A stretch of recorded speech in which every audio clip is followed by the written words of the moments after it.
some peace of mind. But TikTok said a gator drove a Jeep through the blinds. Florida man's at it again with fireworks and a goat. And someone married a ghost in a Dollar Tree coat. Hey, what in the Walmart rapture is going on? Aliens dancing in a Waffle House song.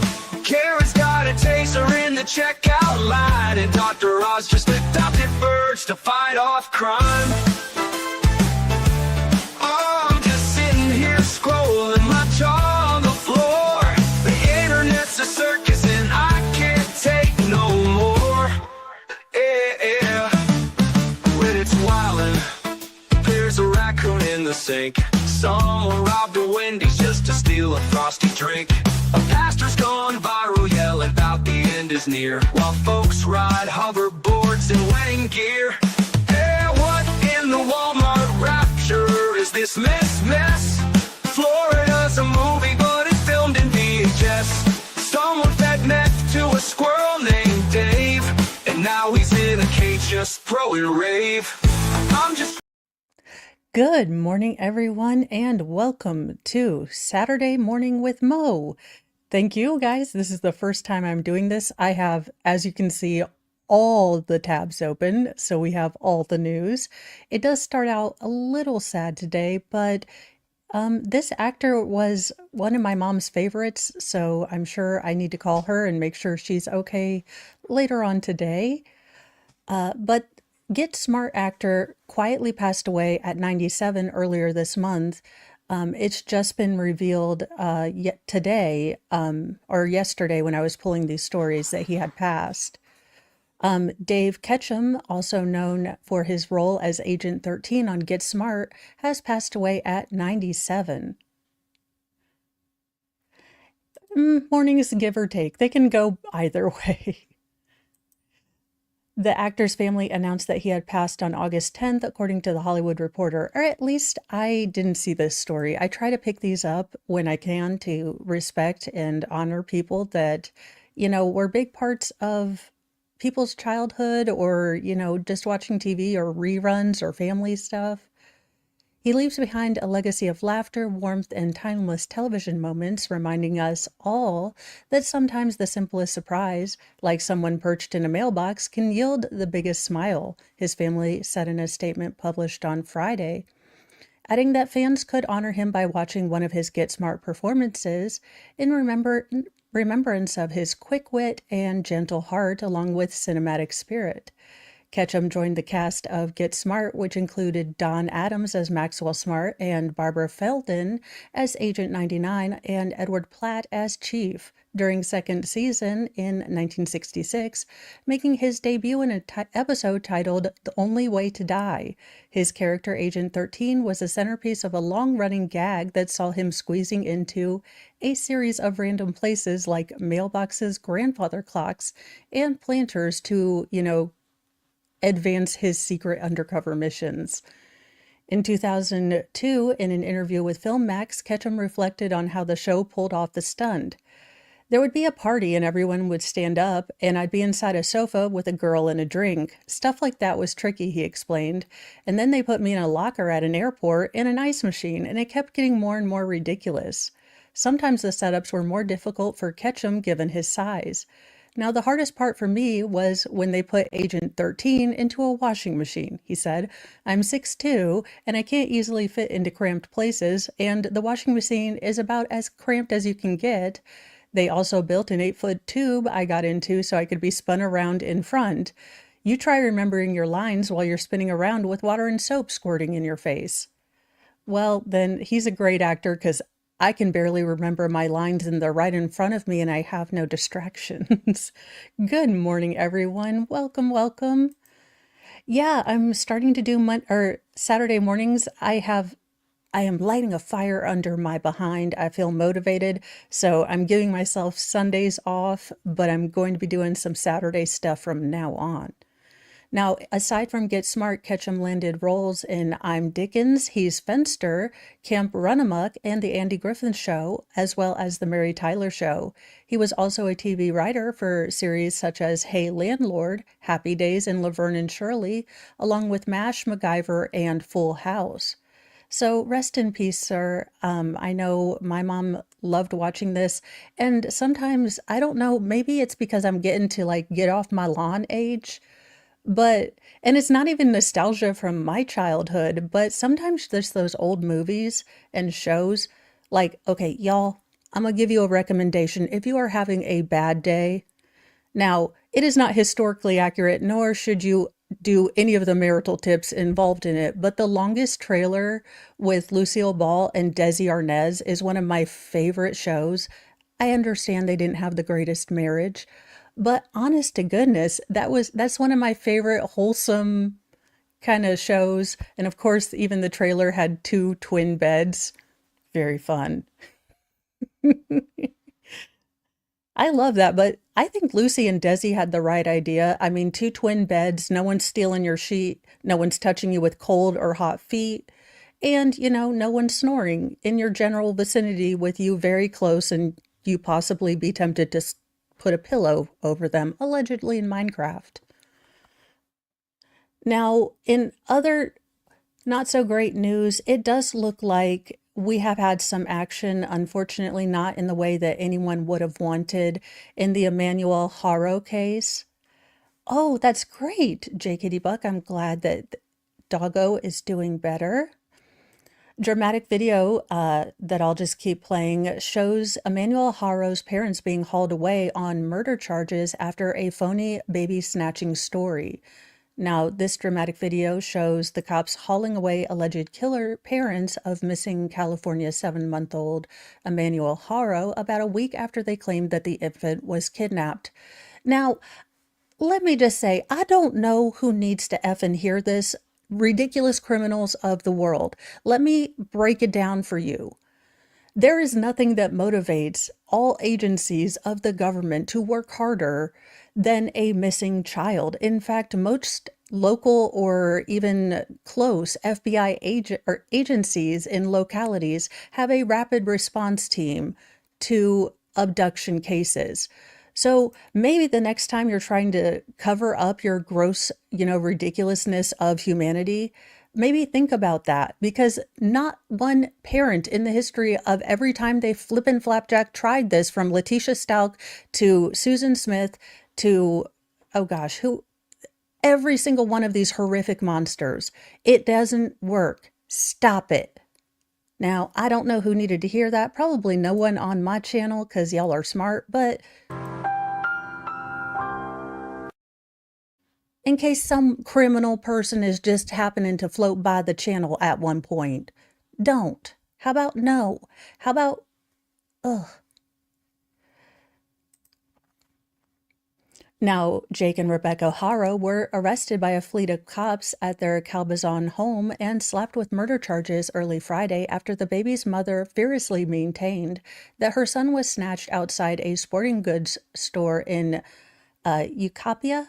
Look, I'm not sure how to say the state or the city name, on August 14th. Now, deputies confirmed Friday night that the kidnapping never happened.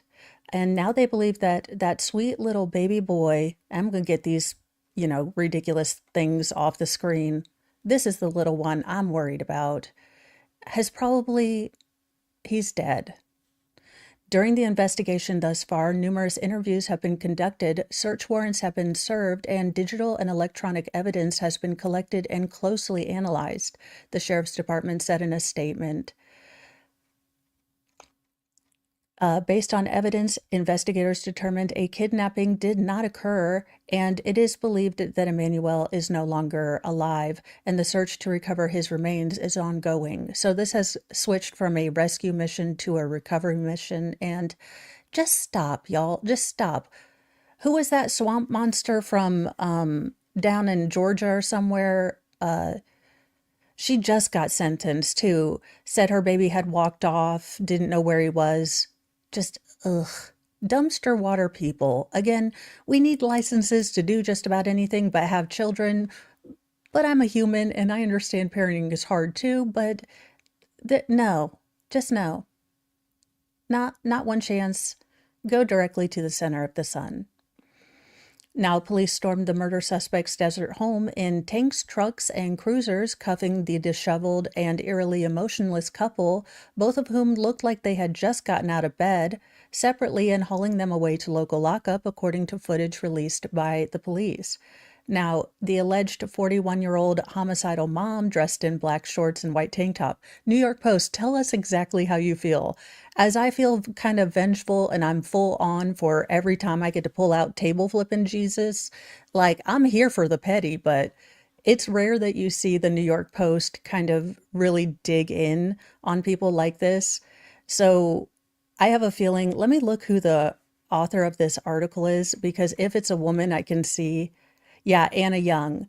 And I'm not saying that a man wouldn't be just as hot mad about this. I am not denying that, but you're getting sort of, again, the homicidal mom and making fun of her clothing. That's more an attack a woman would make on the level of pettiness.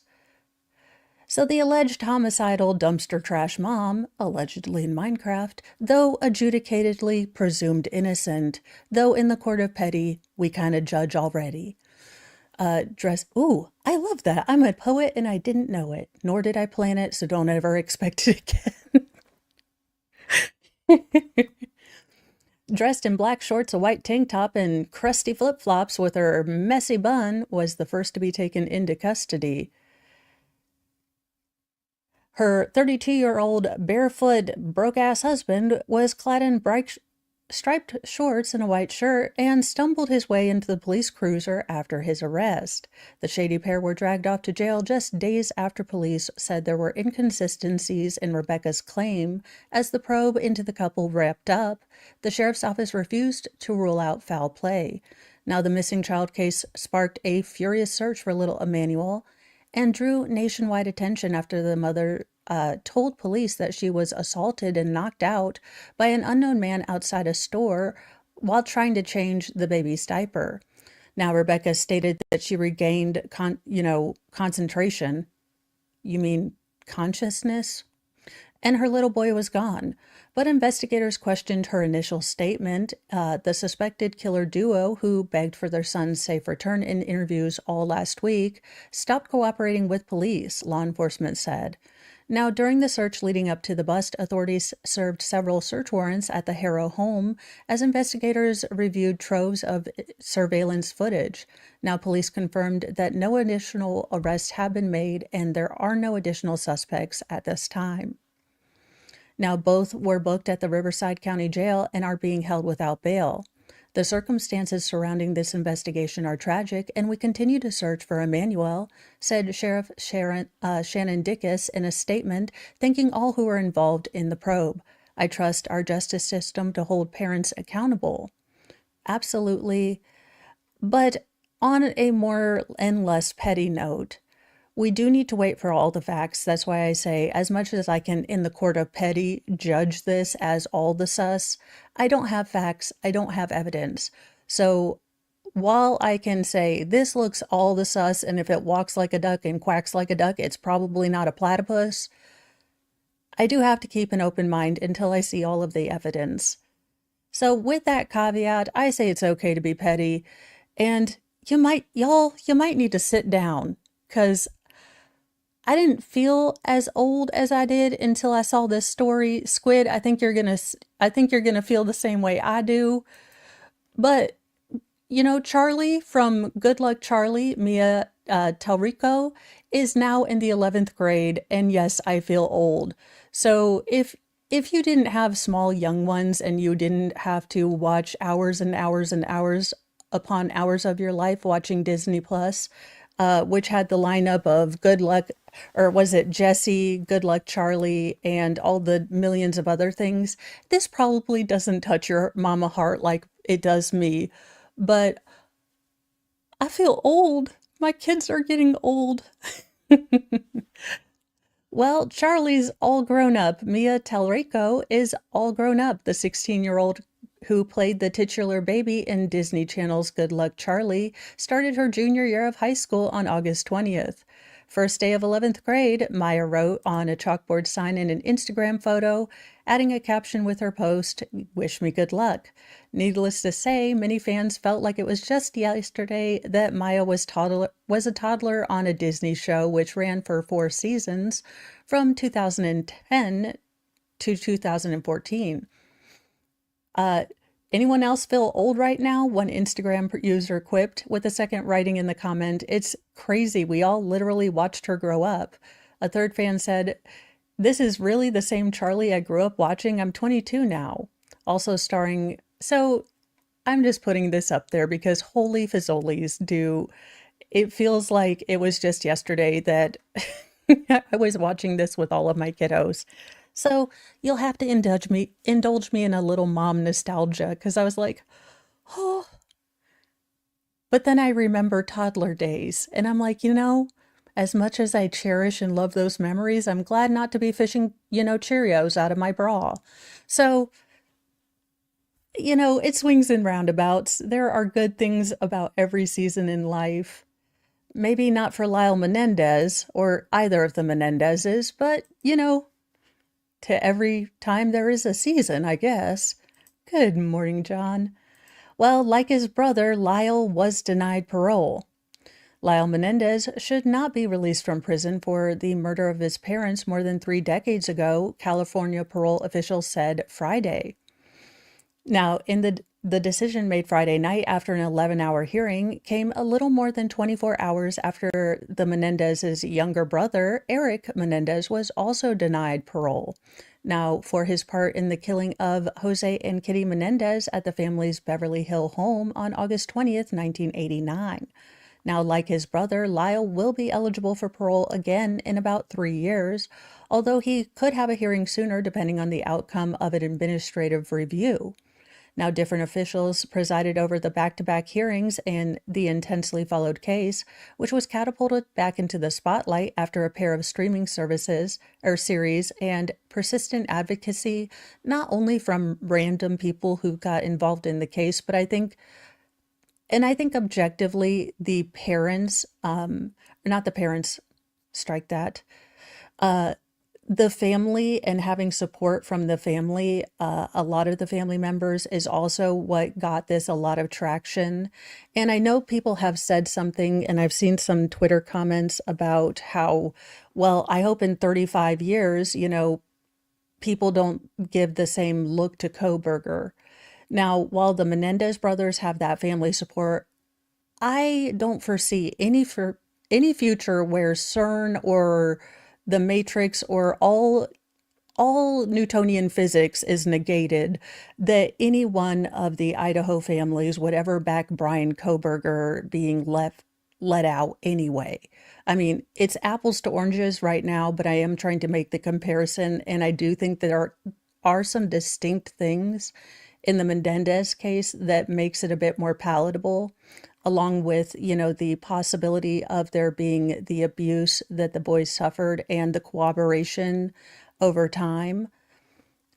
That being said, I did not get deeply into this case, but that's kind of my look on that, because I did see worries of some people on, X, what happens in 30 years when Kohberger isn't as fresh, or when, insert the crime that you feel very passionately about isn't fresh. And I do think that the Menendez is unique, but it is something that you need to keep in your head too, because law isn't a static thing. Just like, general cultural zeitgeist aren't a thing. So, while we might be in a justice reform kind of period right now, we could just as easily pendulum back to a 3 strikes you're out. Not to get too deep on a Saturday, but this is how my mind thinks. Welcome to the train of thoughts Mo has at all times. Now, speaking on Friday night, Parole Commissioner Julie Garland, described Lyle, 57, as a model inmate whose remorse appears genuine and has demonstrated the potential for change. But despite all those outward positives, Garland said, you still struggle with antisocial personality traits like deception, minimization, and rule breaking that lie beneath that positive surface. Now, both brothers were cited for prison violations that the parole officials focused on during the hearings. Now, Lyle's most recent infraction was in March of 2024 when he was found to have a cell phone. In a statement Friday night, his family said that they were disappointed with the denials, but remain incredibly proud of Eric and Lyle having showed up with honesty, accountability, and integrity. It's not the end of the road, the family said, noting that the siblings will go before the board again and have separate and ongoing court proceedings that seek to overturn their convictions. They also sought clemency in a still pending application from California Governor Gavin Newsom. In the meantime, we know that they will take time to reflect on the board's recommendations and will continue to lead, mentor, and build programs that support rehabilitation and hope for others. So there you go. Now, the denials came 3 months after Los Angeles judge concluded that the brothers did not pose an unreasonable risk and resentenced them to 50 years to life for the 1989 murder of their parents, a decision that effectively canceled their previous prison terms of life without the possibility of parole and made them eligible for suitability hearings immediately. Now, Lyle's hearing began at 9:03, hours after a parole commissioner came to the opposite conclusion as the judge and said that Eric, 54, posed an unreasonable risk and shouldn't be freed. So again, I see this happening. I do wonder if we are going to hear more from the governor and other appeals. Now, both brothers have the right to appeal this decision, and we might see that happen depending on groundswell support or things like that. And y'all, I am, dual streaming to the Green Machine if you want to go join over there because you have other comments or you just like the emojis. But yeah, they're not getting out right now. What is going on? A New York tour bus lost control and crashed into a ditch, taking the lives of 5 passengers, including a possible child on the way back to the Big Apple. Now, the sad thing about news is that sometimes you just have to report on god-awful stories, and I do hope that the people that were injured in this case are getting support and care, and the people that lost loved ones are also getting all the support and care they need, and hopefully answers. Because I can't imagine, just having my life change in a split second like this. A tour bus headed to the Big Apple rolled over into a ditch along a highway in upscale New York, killing 5 passengers, one of whom was possibly a child, and injuring dozens more Friday afternoon. Now, the M&Y Tour Incorporation bus carrying 54 people lost control on an eastbound Interstate 90 in the town of Pembroke at about 12:30 p.m., sparking a furious rescue effort, while as many as 24 victims were left trapped in the wreckage. The bus exited the roadway into the median and then abruptly corrected, causing the bus to overturn and roll off of I-90 into the South Embankment, the New York State Police said in a statement. There were multiple people trapped in the wreckage, with many injured, with the death toll rising to 5 on Friday night. Now, this might increase and we might get more information. This is a fairly new story. It had broken at about, I think, 6 yesterday. Now, for unknown reason, the vehicle lost control and overcorrected, New York State Trooper James O'Callahan said at a scene. He said that there were multiple fatalities, entrapments, and injuries as the death toll rose to 5. Now, the identities of the victims have not been released. Authorities do believe that at least one was a child. As many as 6 medevac helicopter flights from the crash site to Buffalo area hospitals were conducted by the Mercy Flight Medical Transport Service and 3 other medical transport services. Erie County Medical Center staff said during a briefing it has treated 24 patients, taking in most of the victims requiring medical attention from the crash. Now, 2 people required surgeries are expected to recover, Dr. Jeffrey Brewer, chief of surgery at the Erie County Medical Center, said. Now, Kalita Health said that the staff treated 20 patients across 3 hospitals, including 5 children. Some of the passengers were thrown out of the windows, Injuries ranged from broken limbs to head trauma, according to officials. Most people, I'm assuming, on the bus did not have a seatbelt on. That's the reason we had so many people ejected on the bus. The driver did survive the crash and was speaking to authorities about what might have caused the bus to lose control. Officials said the driver had no sign of impairment, so no alcohol, no kind of slurring, nothing like that. Several medical choppers were used to airlift patients to hospitals. And O'Callahan said most of the people on the bus were of Indian, Chinese, or Filipino ethnicity. A driver who passed the ugly scene described glass and people's stuff strewn all over the road. So hopefully we are going to get to the bottom of this. Hopefully people are getting the best of care, and the families that lost loved ones are getting the comfort and support they need from their community. And y'all, what in the Walmart rapture? I have no idea. No idea what is going on here. But Sexy Red is reacting to the Annabelle popcorn bucket, so MFers are eating her A. Well, she is the poet laureate of our generation. What more eloquent use of the English language has there been than so MFers eating her A? It's quite poetic. I wonder if you could do that to iambic pentameter.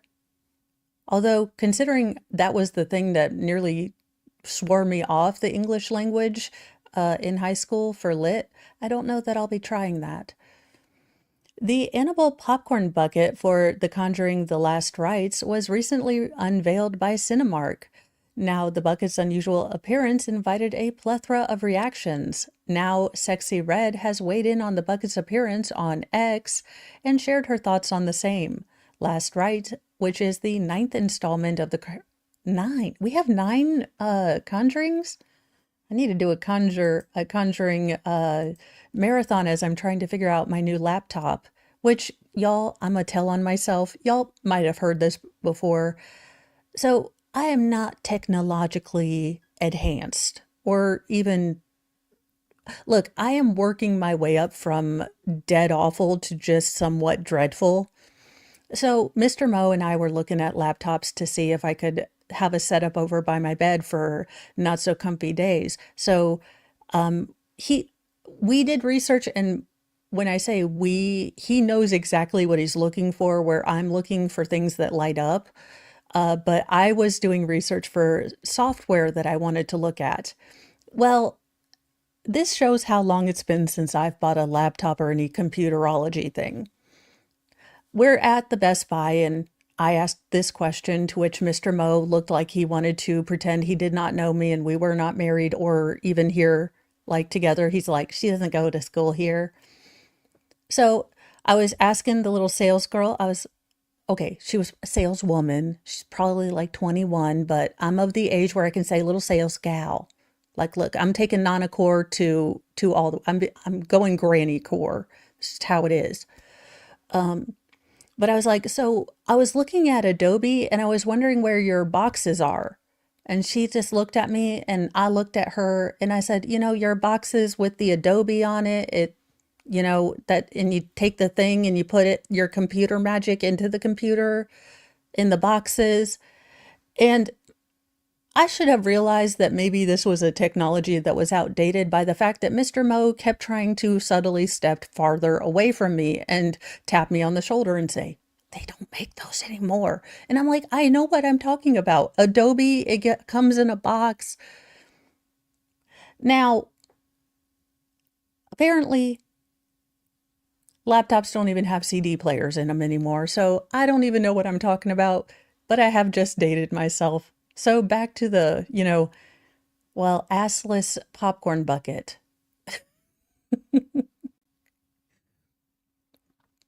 Now, the Annabelle bucket is a stand-up figurine of the doll with the back portion of the figurine having an opening where you eat popcorn out of her, general torso backside area. Sexy Red shared that. So, her quote from the headline. Now, if that's what you like with, extra salt and extra butter, the Annabelle popcorn bucket will be available for purchase starting or August 22nd, 2025. So there you go. As of writing, it's unclear what the price of Cinemark's Annabelle popcorn bucket is. However, some say it may cost anywhere between $40 or $50. You have got to be flippin' flapjack kidding me. Unless that popcorn bucket turns into an evil doll that dusts my baseboards, I'm not spending 50 damn dollars on it. I mean, that being said, hand raised up and full on, confessional. I have spent more on Sailor Moon than I would ever divulge outside of a confessional. So if it's your jam, it's your jam. I'm just saying for me to buy the popcorn bucket, it would need to like do dusting or laundry or something. Alternatively, the price could range or could also be below that range based on other past popcorn bucket releases. For instance, the limited edition Child's Play Chucky popcorn bucket amounted to $32.95. Now, Cinemark is not the only theater chain selling Annabelle popcorn buckets, as chains like Marcus Theater and Regal Movies are also selling their own versions of the container. However, unlike Cinemark, these popcorn buckets do not have an awkward appearance. These buckets have a replica of Anna wrapping its arms around the vessel. Now, Marcus Theater's Annabelle popcorn bucket cost $49.99, however, is currently out of stock. Now, The Conjuring Last Rites appears in September 5th. So there you go. Oh, okay. Well, that's good. Honest to goodness, I mean, I'm glad Mr. Mo knew exactly what I needed because I was like, I don't know. But on a smart thing, and I did make it a priority to learn something while I was there. I learned the difference between an OLED screen and a regular screen. So, hey, I mean, I don't know how any of the Scientology works, but I could tell the difference. Now, Mr. Mo's like, would you like to think about us getting an OLED like TV? And I was like, you could sell me on that. So the Best Buy trip worked out for, both of us. I'm willing to consider a TV. And I embarrassed Mr. Mo, which is always a good thing. Now, even though it's Saturday, we still have people that need to meet Lord Chippy. And this woman, again, I don't know if I'm more mad at this woman or the prosecutor, because can we stop giving plea deals to gross people? Could we stop?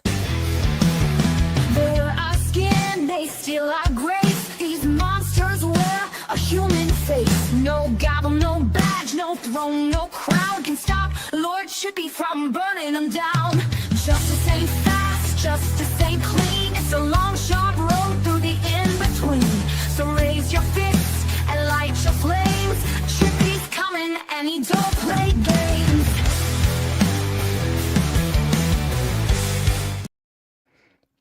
Florida nurse, you'll remember this Hagatha swamp monster donkey person. Just incredibly corrupt, corroditated dumpster water trash human. Again, if you're new here, corroditated dumpster water, if you've ever worked retail or fast food, you know that when it rains and at the bottom of a little thing and it all has little crusty stuff in it.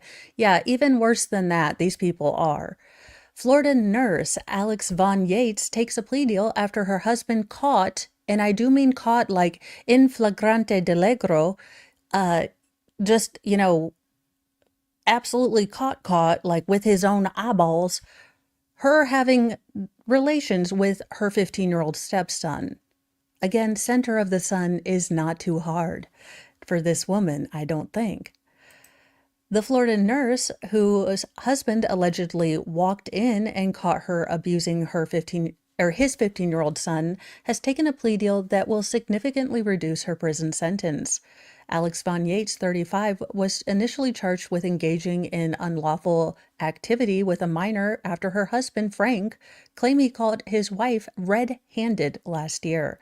However, the former nurse, who lost her medical license after the abuse allegations emerged, has pleaded no contest to a lesser charge of lewd and lascivious battery during a recent hearing. Now, I have I am of two minds of this. While I hate the fact that this woman got a plea deal, if this young man, if her victim, her survivor, doesn't have to go through and recount all of this, and thank God we are finally taking female predators seriously. I know, I was really subtle. I'm working on being more engaging.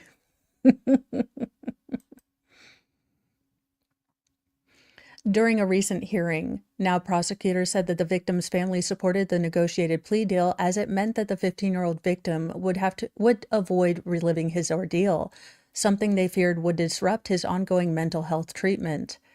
Under the terms of the plea deal, Von Yates will serve 2 years in the Department of Corrections, followed by 2 years of community control and 10 years of offender probation. She must complete 200 hours of community service and pay fines and court costs. However, the exact details of her sentence will be handed down in September when the victim and his biological mother plan to make statements to the court. Yeah. The investigation was launched after police received an anonymous tip, July 2024, just days after alleged abuse had occurred. It included information that the child victim's father had actually walked in on one of these incidents. It was claimed that Von Yates had been abusing her stepson while he was visiting his father's Florida home for the summer. So just absolutely awful. I am glad that she is going to prison and getting, justice, and that this young man is getting the help there and mental health therapy that he needs. I mean, this is just as bad when it happens to a young man as when it happens to a girl, and I'm glad we're finally starting to take this seriously. Yeah, and we got one more. And I only bring this up because my son woke me up at 5 o'clock this morning to tell me that Roblox is having an admin battle or a mod fight. I don't know what is going on, but I am very, very cautious and I have Mr. Mo constantly check his iPad when he's on that and make sure he's only allowed to talk to his siblings on there. But Roblox, a predator who attempted to groom a 10-year-old into exchanging child grossness for Roblox currency, has been caught. And hopefully you know, he's going away for a long time. A North Carolina mother is suing gaming giant Roblox for allegedly enabling a predator to exploit her young daughter through the popular children's app. Now, the bombshell lawsuit filed in North Carolina state court alleges that Roblox knowingly created a PDF ... file hellscape while publicly promising parents its platform was safe for children. Why are you trusting a corporation when they say that they love our children and want to protect them? You're your child's first line of defense, not these corporations. And I'm mad at the corporations too, don't get me wrong, but you are your child's first line of defense. It's my job as a parent to always check my child's pad if I'm going to let him have, this app, and make sure that he is talking to his brothers, that, he doesn't have any random messages. That's my job as a parent.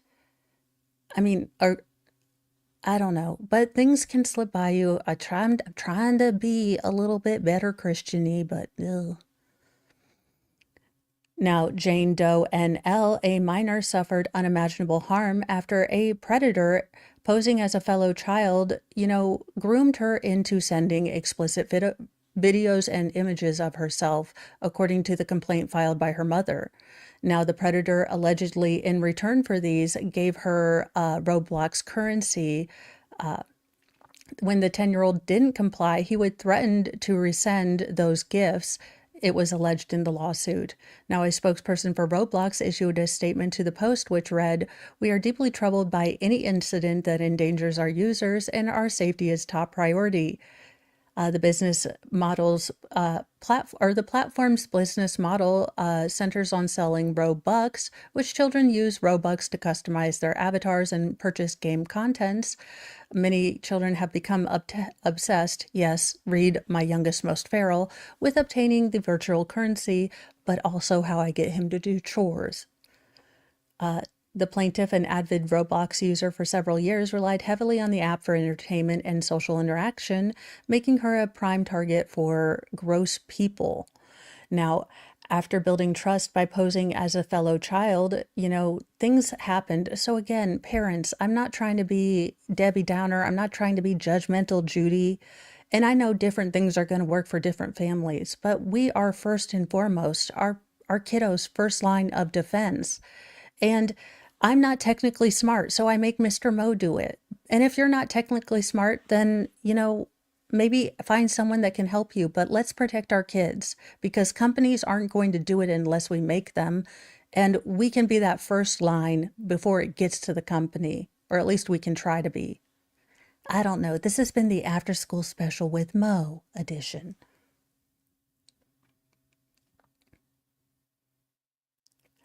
Well, this is my fashion, and I'm just gonna park my fashion cart right here and stick right here, I think. Nanacore. Latest fashion trend is Nanacore, putting Italian grandma gear in front and center in, fashion. So there you go. I'm here for it. I've got scarves, I've got big glasses. I don't wear a lot of jewelry, but I could start. I'm ready to go. NYC loves its nanas. Italian grandmas are the epicenter of the latest accessory craze this summer as we turn into fall. Silk scarves that sizzle is the old new headpiece de resistance. It girls are seen eating it up and scarving it down with the latest voguish vibe, a styling moment known as nanacore, made out by tastemakers from Rihanna to runway sirens on the I'm realizing that my inner tomboy is like, wow, this is a lot of fashion girl talk, isn't it?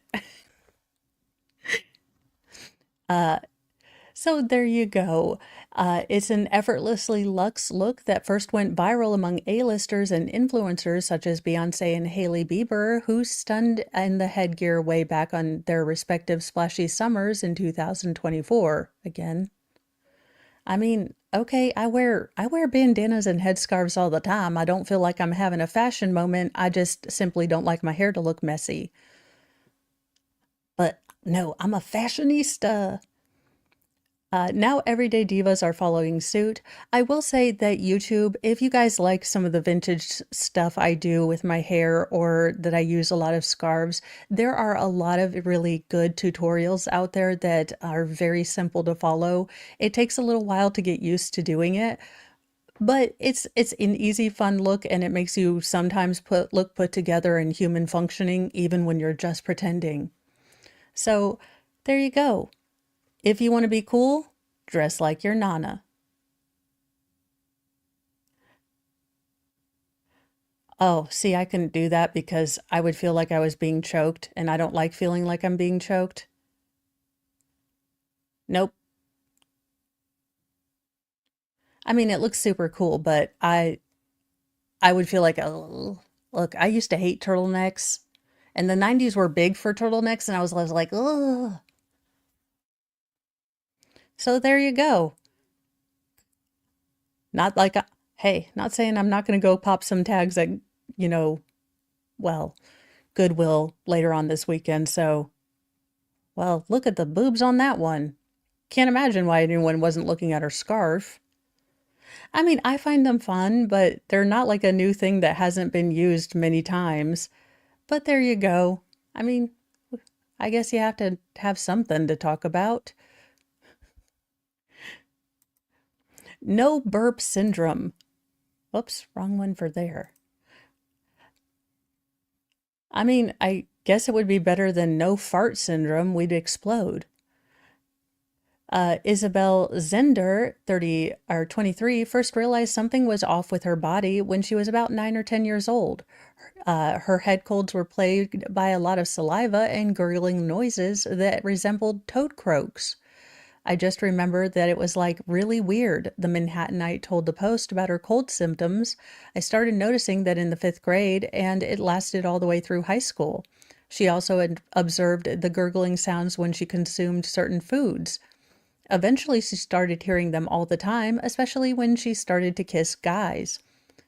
She also experienced a lot of bloating, heartburn, and bouts of just upset stomach with gurgling, if the gurgling persisted.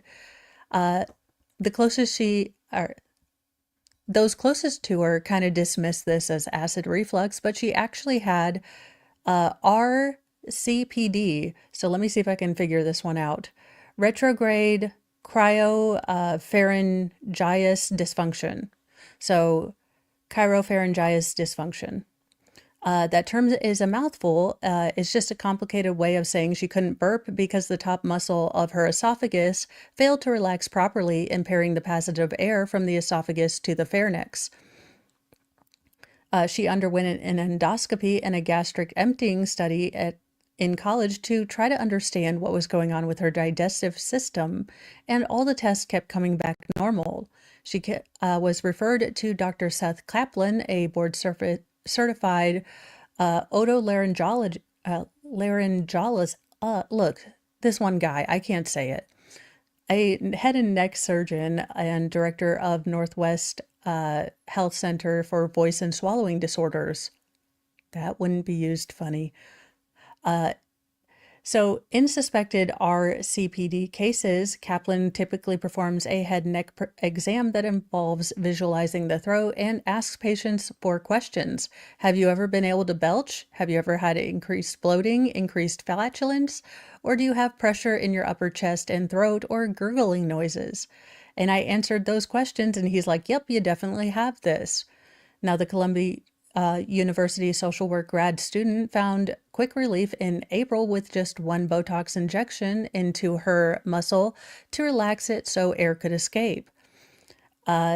Basically, it's just that muscle acts like a valve, which allows food to pass into the esophagus and air to escape during belching. It also prevents food from re-entering the pharynx in normal swallowing and relaxes briefly, then contracts to prevent reflux. So there you go. Now, Kaplan told the Post that the diagnosis was known also as no burp syndrome and is rising in awareness as, people start to understand that this is kind of something that can be taken care of. Why it happens is not fully understood. Snyder said no one in her family had this unusual condition, but it usually manifests in childhood, although her parents did say that she was a very colicky baby. There's no definite evidence of genetic or developmental factors predisposing individuals to get this syndrome. Potential factors do include, though, neurological issues or gastroesophageal reflux disease, abnormal muscle function, or heightened muscle tone. But all of this is theoretical as we don't understand the underlying pathophysiology. So basically, they're throwing things out there, but what they're basically saying in fancy doctor speech is there are many sort of many systems in the body that can be interconnected and interwoven and symbiotic or even adversarial to one another in certain circumstances. And it's going to take time to kind of narrow down where all of these intersect and what exactly causes it. Now, it doesn't typically resolve on its own. If left treated untreated, it can cause chronic discomfort and even perforation of the esophagus in really severe cases. But it seems that Botox typically takes 2 to 3 days to kick in, but is close to 100% successful after the second treatment. Now, some side effects do include excessive or uncontrollable burping for the first 2 or 3 weeks because, it just really, your body's like, what the hell am I doing and why can I get used to it? Now, reoccurrence is possible, so repeated Botox injections may be necessary, but patients can typically start drinking carbonated beverages 5 to 7 days after the procedure.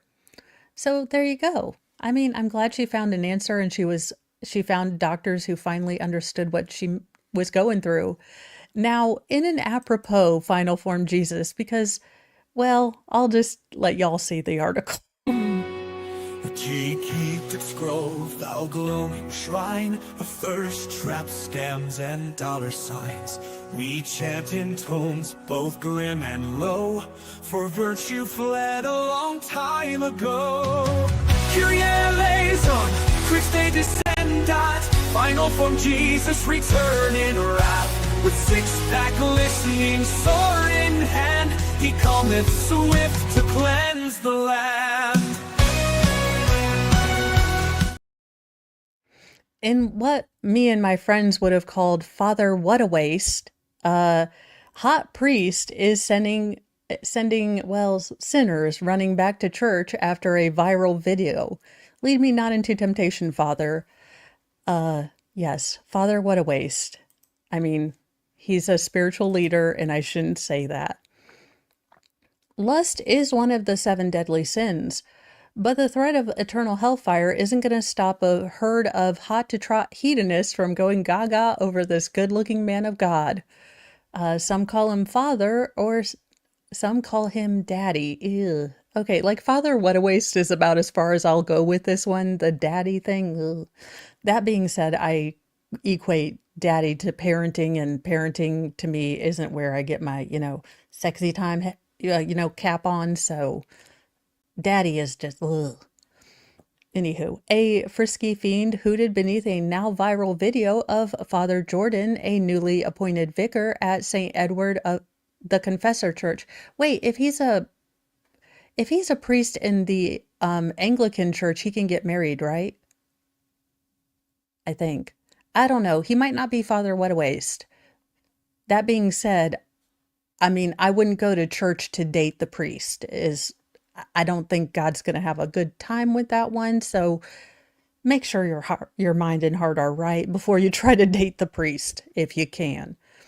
The keyboard catcall was echoed by thousands of ungodly whoops and whistles from digital fans of Father Jordan's rugged righteousness and praiseworthy mug, divine features that have earned him the title of Hot Priest. Let the church say amen. What is going on? I give up. Y'all are nuts. People are nuts. Good Lord. Now, the Holy Heartthrob is just the latest in a recent string of ministers who have been anointed as hot or smoldering sex pots online. The Vatican even invented a 1,000 hunky heaven-minded influencers and missionaries. They invited them all to Rome last year to, lure young lost souls back into the house of the Lord. It was a saucy strategy timed perfectly to the Gen Z's renewed relationship with religion, a trend that's seeing social media obsessed teens and 20-somethings flock to church at glorious rates.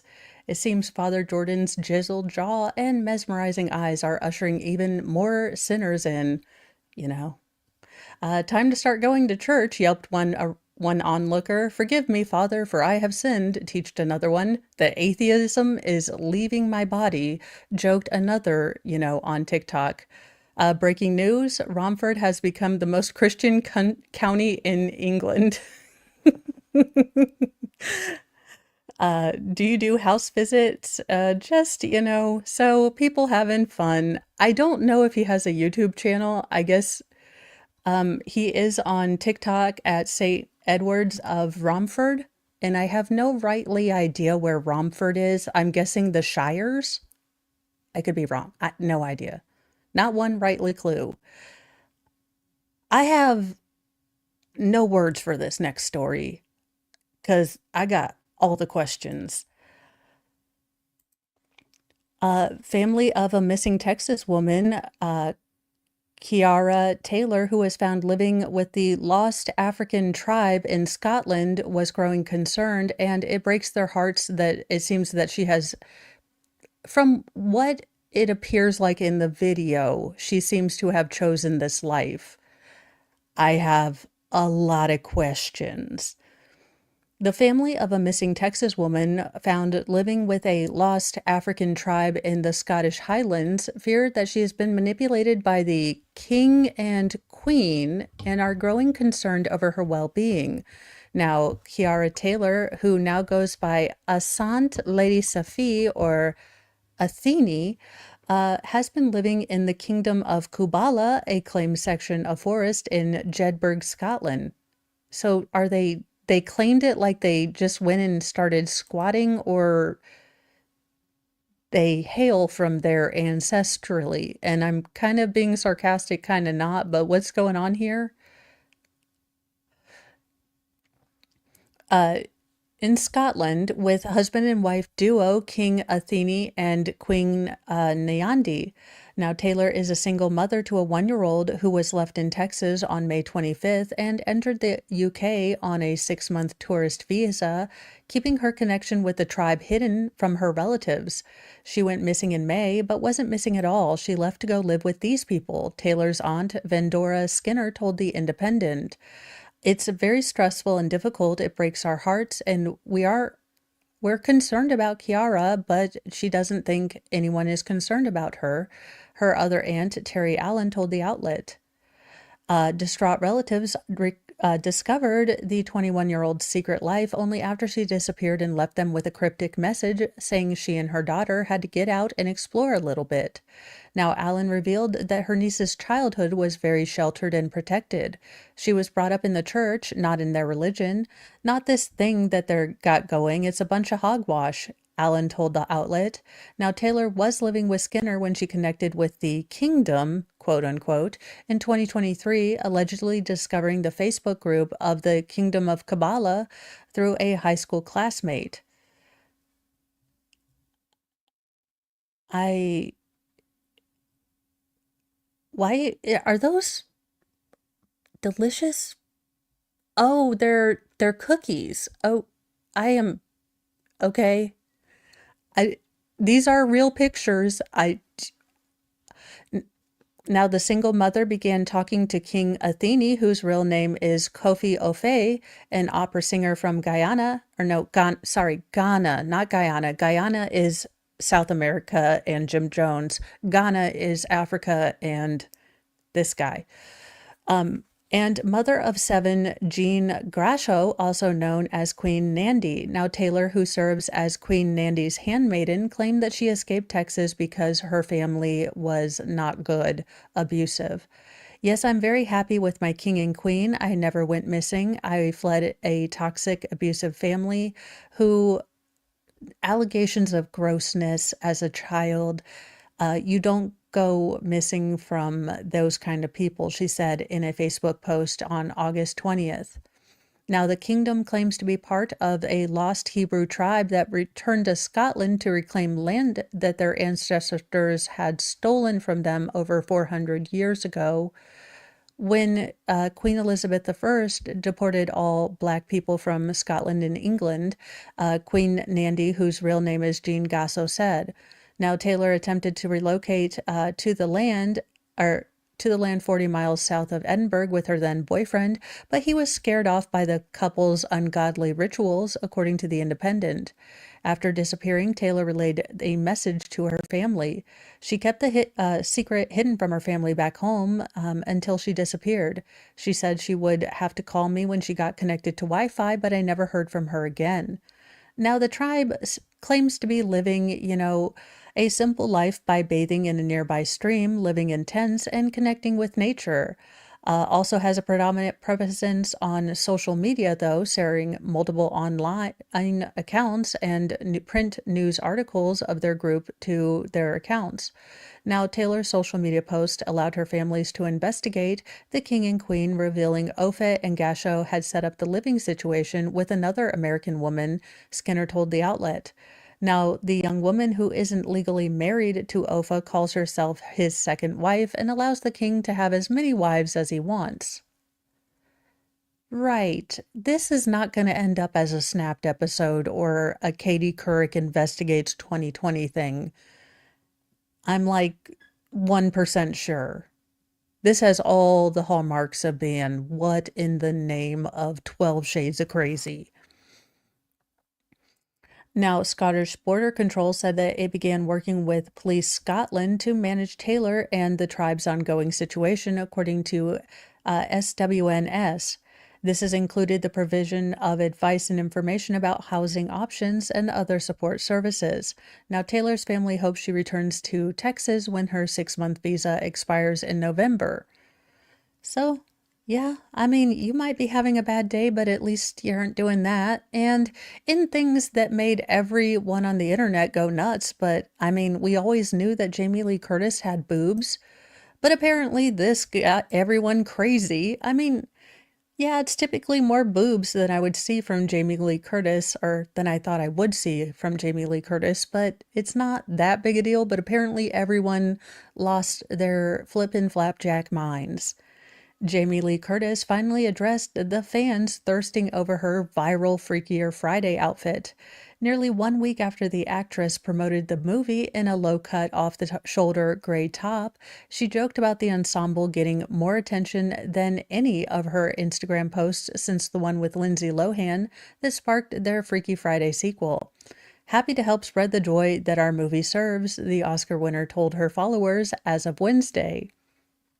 I mean, again, I, I mean, hey, if I look like her when I grow up, I'll be just fine with it. Probably won't show that much cleavage, but a good scotch more than I would normally if I was at a movie premiere. Now, Curtis noted that she wore the safety pinned belted number while in costume as her character Tess Coleman to make a surprise appearance at the Eric Clapton Theater to support the film, which was released August 8th.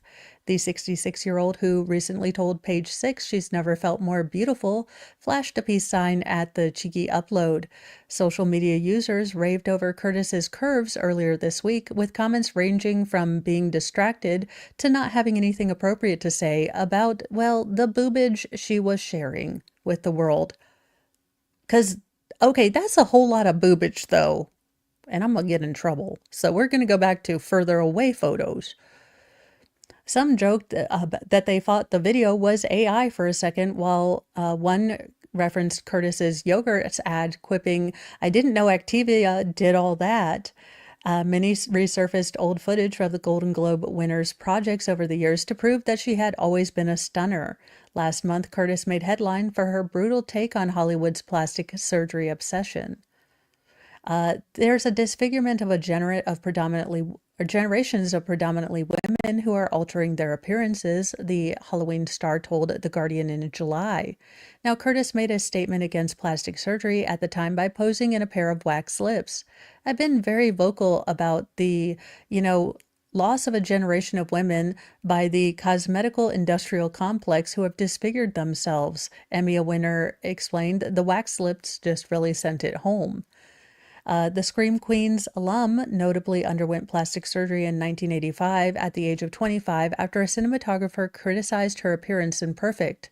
Now, Curtis explained on 60 Minutes in May that she had had the procedure after overhearing a comment about her baggy eyes. She regretted it almost immediately and has kind of regretted it since. When asked about Lohan, who sparked plastic surgery speculation in July, Curtis says she minds her own daggone business and doesn't proselytize to those who have gone under the knife. "I don't care," the Emmy Award winner said. "It doesn't matter. I would never say a word. I would never say a word to anyone like, 'What have you done?' All I know is that it's a never-ending cycle," she continued. "That I know. Once you start, you can't stop, but it's not my job to give an opinion." Lohan, 39, has never had any plastic surgery done, ever. Her dad, Michael Lohan, insisted last year, telling us that her youthful appearance is due to peels, fillers, and Botox. Okie dokie. I mean, there you go. Well, a Colorado Parks and Wildlife Ranger is in a scotch of a lot of trouble for, fake stabbing people and leading to a lockdown of a school. What in the shade of stupid did you smoke before you had this idea, son? Like, that is what I would have said if I were the detective. A Colorado park ranger who claimed to have been attacked and stabbed has been arrested after investigators determined that his story was allegedly part of a hoax that prompted authorities to launch a search and lock down several schools. Callum Hessick, 26, was taken into custody Thursday and charged with attempting to influence a public servant, tampering with evidence, both felonies. He also faces misdemeanor charges of false reporting to authorities, reckless endangerment, obstructing government operations, and a second-degree official misconduct. Investigators said inconsistencies with his story began to emerge during a probe of the incident. As the investigation proceeded, inconsistency in Hex's statement emerged, according to Jefferson County Office. That, along with other conflicting and questionable evidence, raised further concerns about the validity of his allegations. Now, he was a Colorado Parks and Wildlife seasonal ranger at Staunton State Park and radioed in at 9 a.m. that he had been attacked and stabbed. Y'all, not gonna lie, and he does look goofy as hell. He looks like the forest hall monitor. Anywho, I totally want one of these doodads in the back. Like, could you imagine? It looks like a little doom buggy truck thing. Totally looks awesome. Anyway, just thought you should know I definitely want to get one of those, which is odd because usually I'm an inside cat and, but it would be a great way for me to go, out in the outdoors and not have to walk. Now, he told authorities that the assailant fled on foot. While speaking with investigators, he gave a detailed description of his attacker. In response, authorities launched a search for the suspect that included use of drones, and the county issued a lookout alert to 8,600 residents in the immediate area, warning of potential danger. Several schools were placed on lockdown as a precaution, and residents were even asked to stay indoors. Yeah, this is a total dick move. Like, I know you wanted to do something more exciting than being the hall monitor of the outdoors, but really, again, you made citizens in the locality feel unsafe. You made, schools locked down. You caused people what an idiot. Now, he was actually airlifted to the hospital while a search was underway for the alleged suspect, continuing for several hours. During that time, 2 people of interest were detained, interviewed, and released after investigators determined they were not involved in the attack. After investigators concluded their first interview with Hexit, it became more clear that his story was flawed and erroneous. Now, he remains in the hospital and will be transferred to the Jefferson County Jail upon his release. Did this MFer go and stab his own damn self? Like, again, what in the shade of stupid did you smoke when you came up with this plan?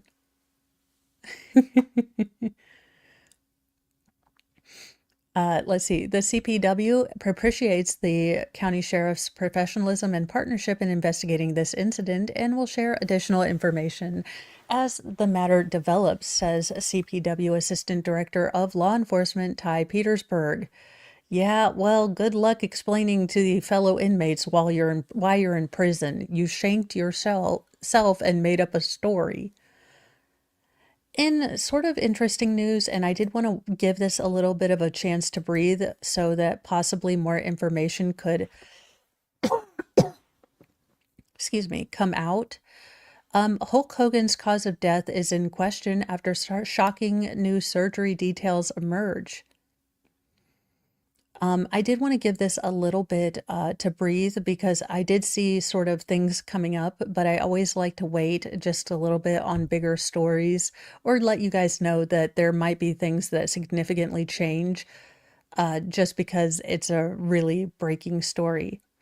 A potentially massive error during one of his surgeries might have contributed to Hulk Hogan's death.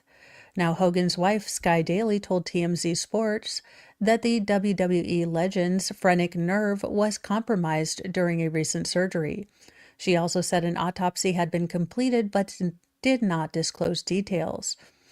An occupational therapy who was present at Hogan's Clearwater, Florida home when the WWE legend stopped breathing told police on the scene that the surgeon had severed his phrenic nerve during a recent surgery, according to a police report, which TMZ says is on lockdown. So this is all speculation station. Take this with a grain of salt until any documentation comes out.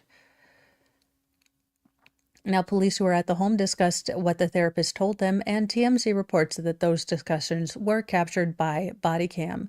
The phrenic nerve controls your diaphragm and essentially your ability to breathe, according to the Cleveland Clinic. Hogan died at 71 on July 24th. According to the Pinellas County Forensic Science Center records obtained by Page 6, his cause of death was ruled to be a heart attack. Now, he did have a history of irregular heartbeat and a history of chronic lymphatic leukemia, a type of cancer that affected his white blood cells. Hogan's daughter Brooke has had questions about the circumstances surrounding her father's death and has offered to pay for an autopsy to get answers.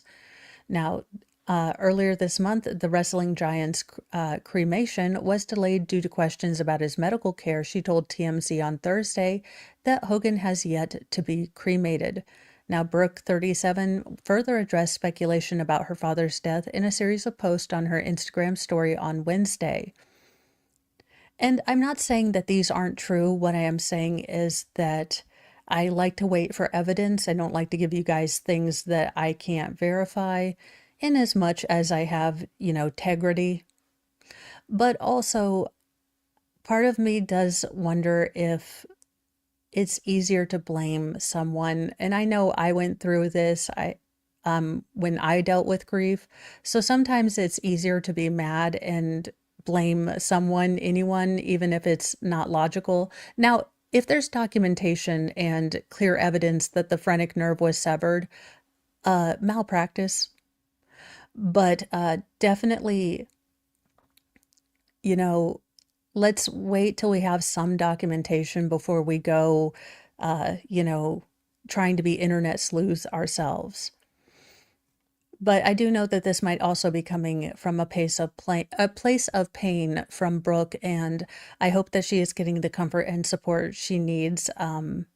My dad is still here, and I don't even want to sometimes think about what I would have to go through. So my heart goes out to her. Here's all I know, so stop speculating, stop asking. I have also informed my brother, Nick Hogan, all this information, who is boots on the ground with everything, Brooke said in one slide. Fact, I have 100% gotten legit calls from professionals, from police officials, to nurses that were supposedly with my dad on the day of his death, telling the ME I need to see body cam footage and I need to get a hold of the 911 tapes because they supposedly contain information that could potentially shed enough light to change the narrative I, and everyone's been hearing.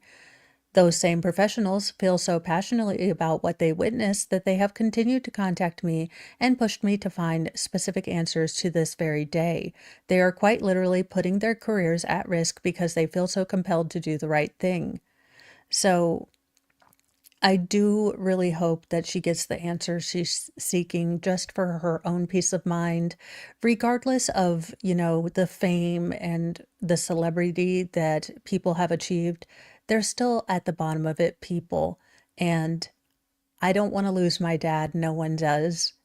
And so my heart goes out to her.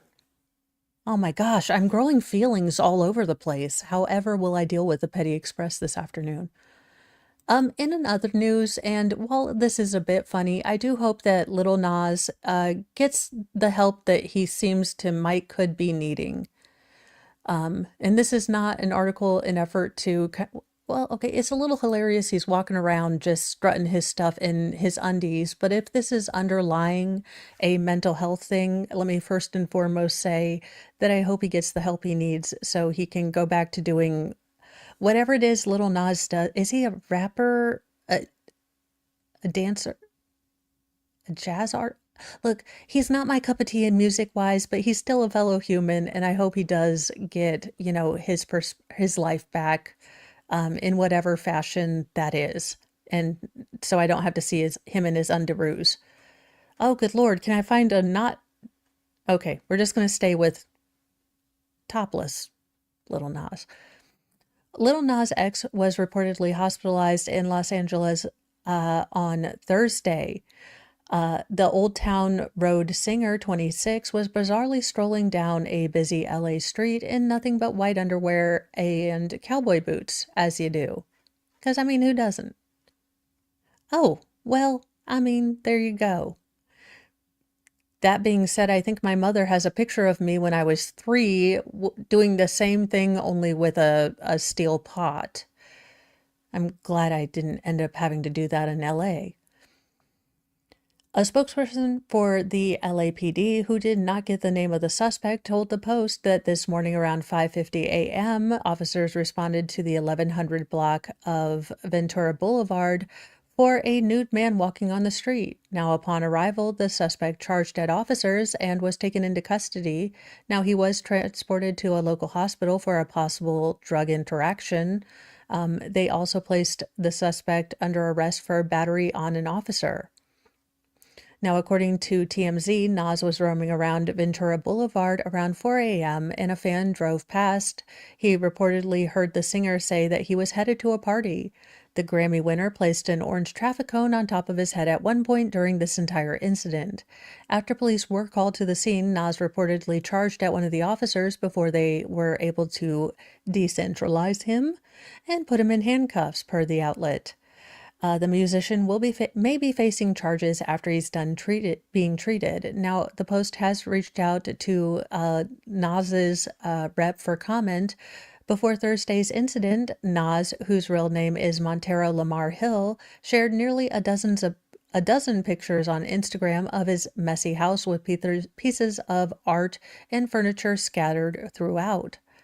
Now, hopefully he has someone in his life who could tell him that maybe he needs to take a step back and get some support, because it is hard to see people having these kind of really, while they're on one hand sort of lighthearted, displays of really painful internal struggles, they're also they're really disconcerting to see, and I hope he does get help. And if this is a stupid publicity stunt, that's a real dick move, because some people do really struggle, but I don't know. Now, Nas previously opened up about how he has dealt with, self-medication issues after his grandmother's death in 2018. My grandmother's passing, she was the first close person to me to pass away, he told Variety. It was devastating. It made me a hypochondriac. I'd wake up heart racing, and it was scary. He added that he started to heavily indulge in the devil's lettuce after that, but then I started feeling more connected with the universe, taking everything as a sign, he shared. No, son, you were just high. Sweetheart, you were just high. Nas told Vanity that his mother has struggled with addiction. I never really talk about my mom. She's, an addict, so we don't have the closest relationship. Even trying to get her better, things didn't quite work out, but there's still love. Now, in April, Nas dealt with a health crisis that put him in the hospital for several days for a partial face paralysis. Well, that's not good. The Montero singer shared pictures of his semi-paralyzed face from the hospital and said, "I can't even laugh right, bro. What the F? Oh my goodness, oh my goodness." He later told fans that his condition was improving. So I really do hope that, all jokes aside, and, unless you really were just going to a party dressed in underpants and cowboy boots and a traffic cone like Bob Mackie would, then I hope he gets some help and he's not surrounded by people who will profit off of his fall, because that's something I really, really don't like to see. And in interesting news, I know I'm not a big sports person, but I actually did watch this movie, which doesn't make me really a big fan of horse racing, but did make me think that you guys might be interested in this particular story. Ron Turcotte, Hall of Fame jockey who rode Secretariat to the 1973 Triple Crown, has passed away at 84.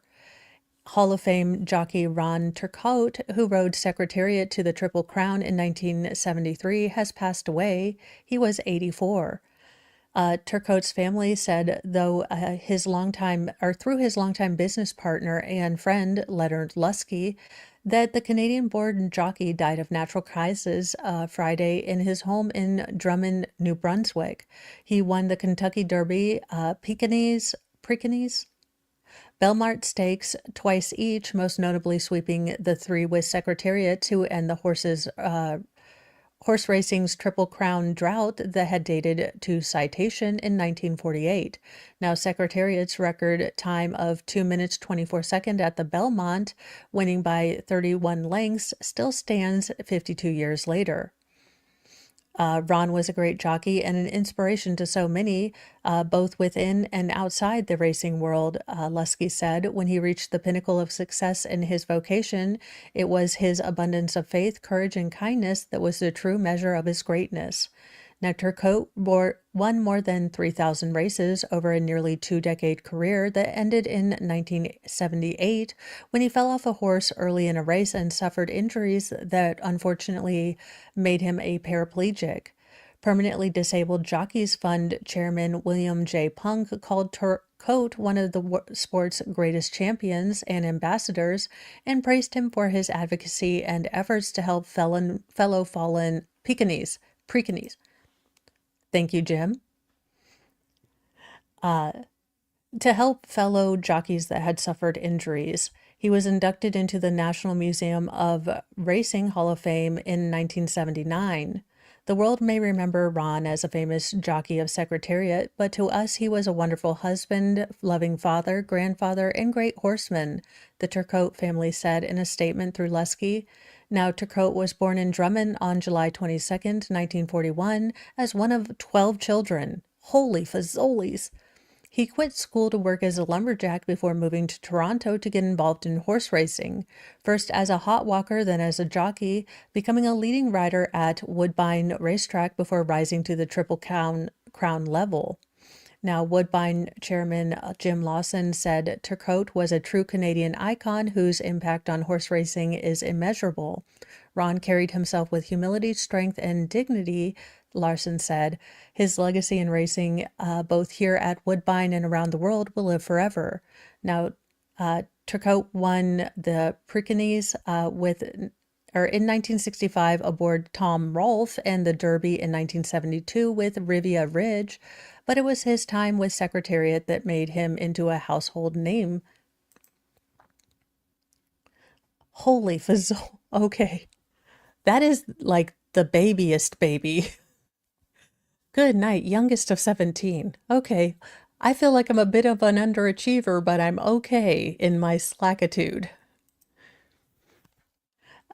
That made him a household name in racing. He called it the love at first ride.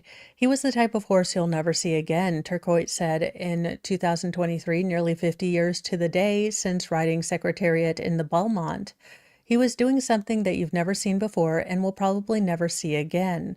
So, rest in peace, good sir. What an example of a good life lived, that he's, helping his fellow people and that kind of thing. And then we need to do a little bit of good doggo news.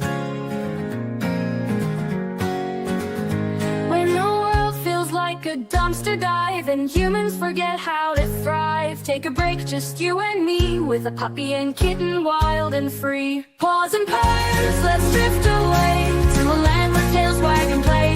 No more noise, just gentle muse in our furry four-legged cruise.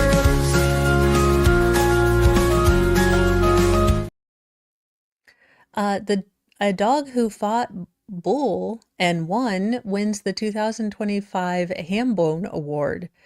Nationwide Pet Insurance announced a California dog who faced off with a bull to protect his family is the winner of this year's Hambone Award. Congratulations. The Hambone Award, given annually for the unexpected, the unusual, or downright outrageous ways pets find themselves in need of medical attention, was named in honor of a dog who ate an entire holiday ham while trapped in a fridge. Now, this year's winner is Zia, a Belgian Malinois who stepped between his owner Tim and a rampaging bull during a walk in Northern California. Now, while his owners were able to escape to safety, the bull struck Zia in the jaw, dislodging a tooth and sending him to the emergency vet, Nationwide said in a news release. Thanks to the expert care, Zia was able to make a full recovery and now hopes that future walks will not involve horned adversaries. Zia was chosen as the winner in an online vote, besting a field of 9 other finalists. Tim's bond with Zia enabled them to take turns caring for each other when the bull unexpectedly joined their morning walk, said Emily Tincher, Chief Veterinary Officer at Nationwide. Thanks to the care provided by Zia's veterinary team and the protection provided by Nationwide Pet Insurance, this story of unexpected trauma has a happy ending. Now, the runners-up were Duke, an Ohio lab mix who swallowed an entire spatula head while licking peanut butter, and Foxtrot, a Great Dane from Texas who stole a turkey leg and swallowed it whole. So that is amazing that they're all okay. And, pets are our family, so I'm glad that, if you are able to, you can get insurance and keep them healthy. And someday maybe it won't be so doggone expensive and crazy. I don't know if I've just become the source of freaky, weird animals that maybe signal the end time, but this is what's coming up on my feed. So I give you guys what I find. Freaky photos of black bubbled deer are going viral after fears of zombie rats and squirrels spread. Well, nightmarish photos of deer growing mutant-like black bubbles are spreading like wildfire on social media soon after sightings of... One second.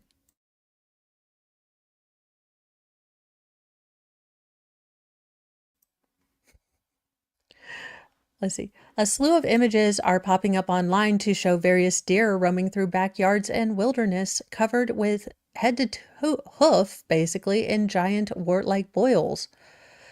Now, despite looking grotesque, the golf ball-sized warts are officially known as fibromas and are just non-cancerous tumors, according to wildlife officials. Okie dokie.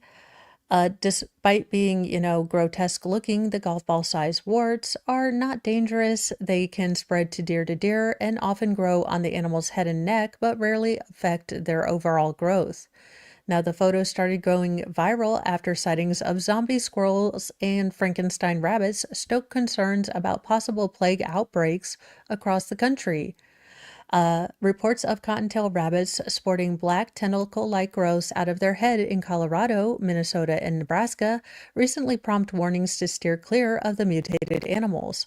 While the unsettling deformities were a result of cottontail papillomavirus, a bug that spread when mosquitoes or ticks or fleas infect bunnies, or bite infected bunnies and then pass it along to others, then days later, squirrels covered in boils were reported, skulking through parts of Maine.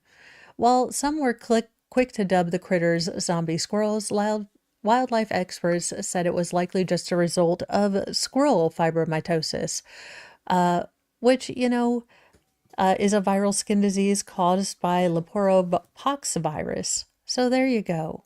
I mean, this is why I wouldn't be good with animals, because I'd be like, no, it's a zombie.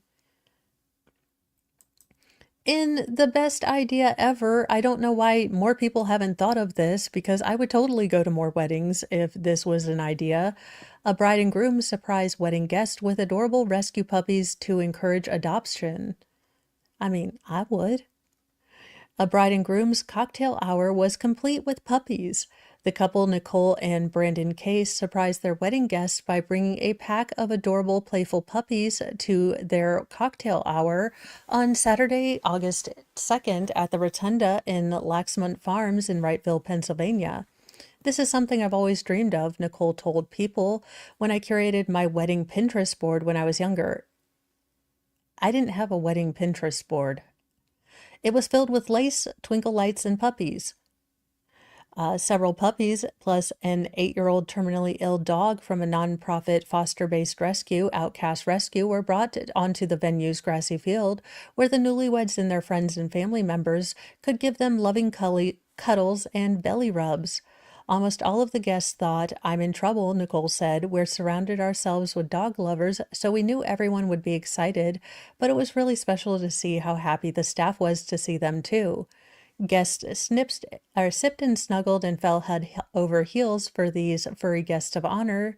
The Outcast Rescue wrote on Instagram, noting a portion of the dogs were abandoned in a box just days old and bottle fed lovingly by amazing team members at Outcast Rescue. In addition to a generous donation in support of the dog's care being raised, the gentle little love bug named Minnie found her forever home that day. "I know there were several applications put in for puppies, but the best part of all of this was that the oldest and sickest dog was adopted that day by my boss, who is the lead veterinarian at the hospital I work with," Nicole said. She added that the senior bulldog is now spoiled rotten.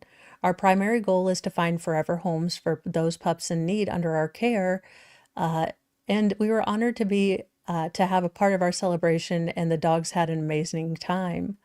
Nicole is a veterinary nurse, so she holds rescue animals close to her heart and her home. She and Brandon were inspired to make dogs a part of their special day after their first pet rescue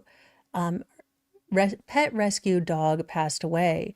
"In lieu of wedding favors and in memory of our first rescue dog, Lucy Lou, we ask that you make a donation to the rescue and had them come with dogs that needed homes," Nicole explained.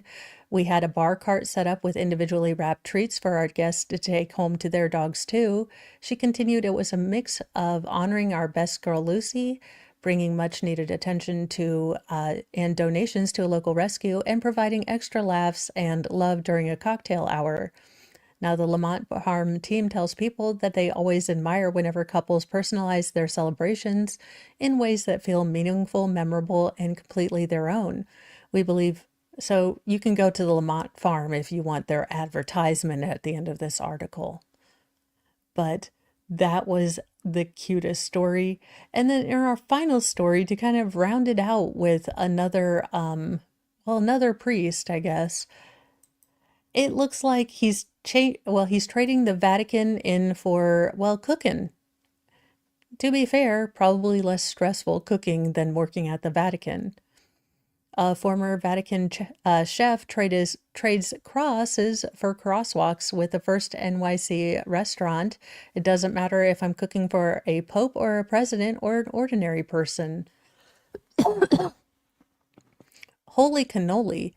In his story, career in the kitchen. Oh, so he wasn't a father. Oh, well, I guess that makes sense. Why was I thinking you had to be a priest to be a chef in the Vatican?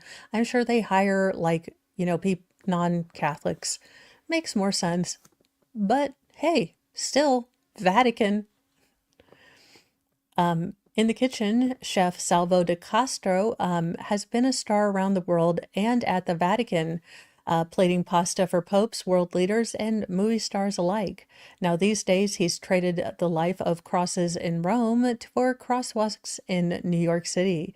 "The secret is I prepare everything with my heart okay," Castro told the Post of the acclaimed career that he's had that's seen him reach heights of culinary fame.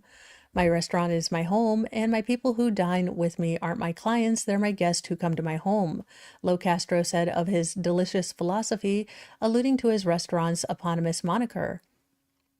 While Lo Castro has been behind an eponymous chain of busy espresso bars that dot Manhattan since 2022, his sleek new Soho restaurant, Casa Lavo, which opened in July on Spring Street, marks the first time that the public at large can feast on some of his most famous dishes. For 10 years, he cooked at the Vatican, cultivating special relationships with Pope John Paul II and Pope Benedict, whatever that Latin number is, serving his mother's meatballs and his namesake fettuccine casavallo, both are which now available to the masses. "Every pope is a normal person," Lo Castro said of his sacred tenure. Though while John Paul was very charismatic, for me the best was Benedict, he said of the leader who served as Pope from 2005 to 2013. He was a very incredible man, said Castro, who worked for the pontiff born Joseph Ratzinger for 6 years. His eyes were magnetic and his voice, to me, was God in the world. Lo Castro also worked for everyone from Muammar Gaddafi and the Saudi royal family to Tom Cruise and Robert De Niro. For important events, I'm ever nervous to cook, I prepare everything badly, Lo confessed. I prepare everything fantastically when I'm calm and zen. When I arrive in the kitchen, I don't use the telephone. I speak only with fish, the beef, and the lamb. It's very important you just concentrate on the food. Not that his A-list connections faze him, but for dinner next month, he's prepping for Rolex. It includes guests like Leonardo DiCaprio and Roger Federer. So I hope he has good luck in his new restaurant. I'm probably never going to go to New York or to the Vatican to eat there, but I mean, if it floats his boat, uh, then that's great. I mean, it is what it is. I just think it's a really good idea, and I'm glad he's able to share his stuff with people who want to go there. I'm just much more of an inside cat person, so I don't see myself ever wanting to travel to New York, at least right now, while I'm in my comfy heated seat. But, you know, it could change. Let's see here. Housekeeping. At 3 p.m., I will be going on to do, let's see, the Petty Express. We will be trying to get through a bunch of day 3. And I do know we've already got the verdict. So depending on how I feel tomorrow, we might do kind of a longer stream to catch up. And then I will probably be putting out a poll on Monday because we will, you know, if we don't finish the Wolfenberger trial on Sunday, then once we do finish it, what would you guys like to watch? We can watch the Donald Adelson trial if you want to watch that. I do have a story and case that I'm looking forward to, the video for which will be dropping tomorrow, and I want to look at the hearings associated with that. But we can look at the Donald Adelson case if you want to look at the Young Dolph case, or if there are any cases that are coming up or cases that have gone in the past that you want to see. I'll be putting up a post tomorrow to see kind of what you want to do. Or we could just watch cop videos, you know, that works too. That being said, let's see. I told you about this afternoon. I think I got that. I think that is everything. Let me see where I can send you guys, because, well, yeah, I should send you somewhere, you know, as you do. Oh my goodness. It is much cooler today than it's been a long time, so I might see if I want to go and take a walk after this and get everything going. Let's see. I am looking at things. I'm trying to figure out when things start. What day is today? When is my life? Where am I going? It looks like, let's see, Squid Pro Quo, 23rd, 12. So I'm going to send you over to Squid Pro Quo. She is doing a breakdown of the Tennessee School Board being sued over the treatment of a 6-year-old girl. And that will start, let's see, that will start at 12:30. So give that yourself a notification heads up. Thank you guys for joining Saturday Morning with Mo, and hopefully you've enjoyed it. I try to add a lot more stories, and we'll try to keep it around an hour and a half to 2 hours, but that's my goal. Hopefully you guys liked it, and I'll be pulling more stuff for next week. So I will see you then. But remember, be kind to yourself, be kind to others, but have a sassy mouth and carry a can of bitch fire, because kindness doesn't equal doormats, y'all. Bye, you guys.